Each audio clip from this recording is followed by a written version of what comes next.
ওটা হচ্ছে একটা স্টোরি যদি বলি, আমার জীবনের স্টোরি শুরু থেকেই বলি। আমি যখন ইন্টারমিডিয়েটে উঠেছি, এসএসসি পরীক্ষা দিলাম, তারপর ইন্টারমিডিয়েটে উঠেছি, তো শহরের দিকে গেলাম। আমার আসলে এরকম সামর্থ্য ছিল না যে একটা মেসে থাইকা ৩-৪ হাজার টাকা দিয়া তারপর কিন্তু সেখানে থাইকা পড়াশোনা করব। কারণ আমার বাবা মা তখন আমাকে ১,০০০ টাকা দিত, মান্থলি ১,০০০ টাকা দিত আমার বাবা, বা কোনো মাসে ১৫০০, কোনো মাসে হাইয়েস্ট ২,০০০ টাকা।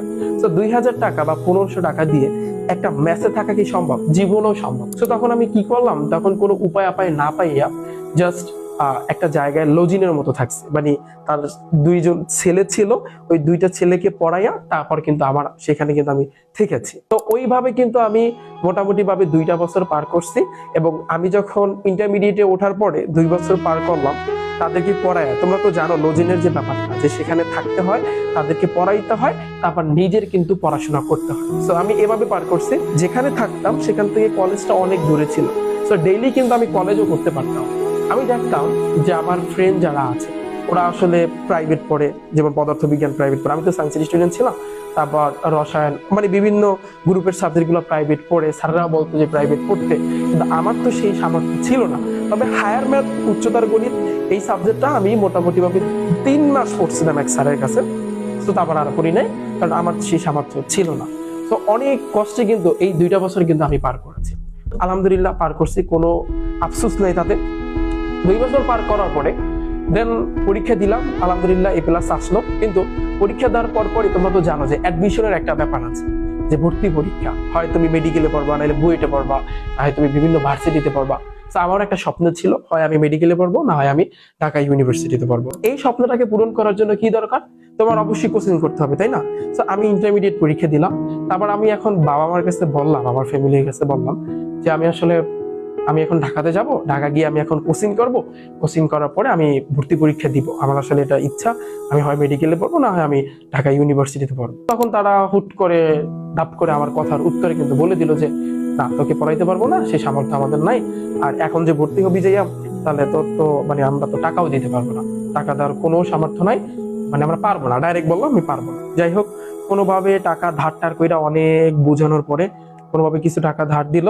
তারপর যাইয়া ঢাকাতে যে একটা কোচিনে আমি ভর্তির জন্য কিছু টাকাও দিলাম। কাহিনী যেটা হয়েছে ভাইয়া, যেদিন আমি ঢাকা গেছি, ধরো আমরা তো বরিশালে, তো তার মানে লঞ্চে গেছি, আমি লঞ্চে করে ঢাকাতে গেছি। ধরো এই আজকের দিনে সন্ধ্যার সময় আমি মেলা করছি, রওনা দিছি, পরের দিন যাই পৌঁছেছি। পরের দিন হুট করে বাড়ি থেকে ফোন আসলো, ফোন এসে বললো তোকে পড়াইতে পারবো না, তুই বাড়ি ফিরে কোনোভাবেই সম্ভব না, পারবো না। মানে রাগের মাথায় কথাগুলো বলছে। তখন আমার যে এত খারাপ লাগছে, ডাইরেক্ট আমি কান্না করে দিয়েছি। আমি এত পরিমাণ কাঁদছি যে ভাষায় তোমাদের বুঝাইতে পারবো না যে কি পরিমাণ আমি কাঁদছি।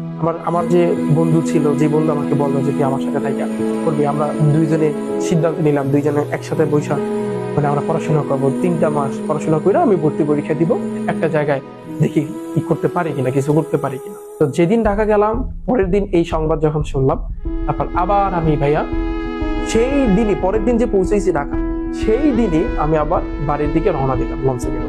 ওই জিনিসটা আমার সারা জীবন মনে থাকবে, যে মানুষ এত পরিমাণ আমি কান্না করছি, যে কারণ আমার স্বপ্ন এই শেষ। তো আমি বাড়িও আসি নাই, আমি একটা যেখানে পড়াশোনা করছি ইন্টারমিডিয়েট, সেই জায়গাতে গেছি। তো আমি বাড়িও আসি নাই, কারণ আমার এত পরিমাণ খারাপ লাগছে।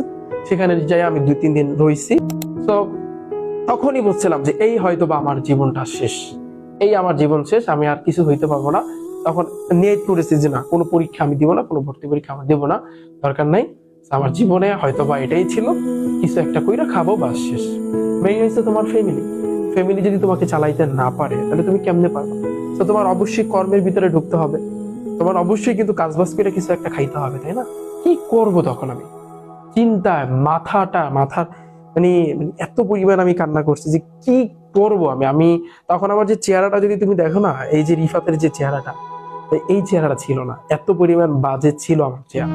আমি শুরু করলাম এই যে অনলাইন ক্লাস, মানে দেখতাম যে মানে ভালো পড়ায়, কিন্তু তখন আমি চিন্তা করতাম যে আমি যদি ভার্সিটিতে না পড়ি, বা আমার মানে যদি কোনো মেডিকেলে না পড়ি, মানে সেক্ষেত্রে কি আমার কাছে কেউ পড়বে? তো তখন আমি চিন্তা করতাম যে না, পড়বে না কেন, যদি ভালো পড়াইতে পারি অবশ্যই, তাহলে আমার কাছে অবশ্যই স্টুডেন্টরা পড়বে।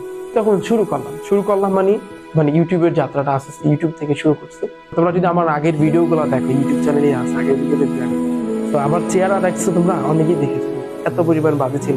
কারণ তখন মানসিক টেনশন কাজ করছিল ভাই। তখন কি করব আমি আমি আমার লাইফটাকে কি করব আমি নিজেও আমি বুঝতে পারতেছি না যে আমি কি করব। আমার এই এত বড় স্বপ্ন, আমার যে বন্ধু ছিল সে এখন ঢাকা ইউনিভার্সিটিতে পড়ে, কিন্তু তার ভিতর থেকে আমি পারলাম না।